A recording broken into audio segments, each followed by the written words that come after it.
వినాయక చవితి రోజు మనం వినాయకుడిని ఎన్నో అవతారాలలో పూజిస్తూ ఉంటాం. మరి ఆ అవతారాలలో ముఖ్యంగా మనం చెప్పుకోవలసింది వక్రతుండు.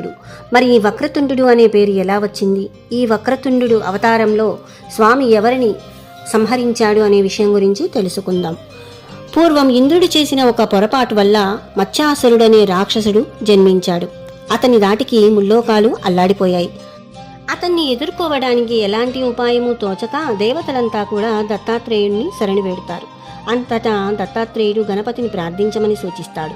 గమ్ అనే బీజాక్షరంతో దేవతలంతా కూడా ఆ గణపతిని గురించి తపస్సు చేయగా వక్రతుండిగా అవతరిస్తాడు విఘ్నేశ్వరుడు. ఆయన సింహవాహనుడై మత్స్యాసురుణ్ణి సంహరిస్తాడు. వక్రతుండం అనేది ఓంకారానికి ప్రతీకగా, మత్స్యాసురుడు మనలోని ఈర్ష్యకు ప్రతీకగా చెప్పుకోవచ్చు.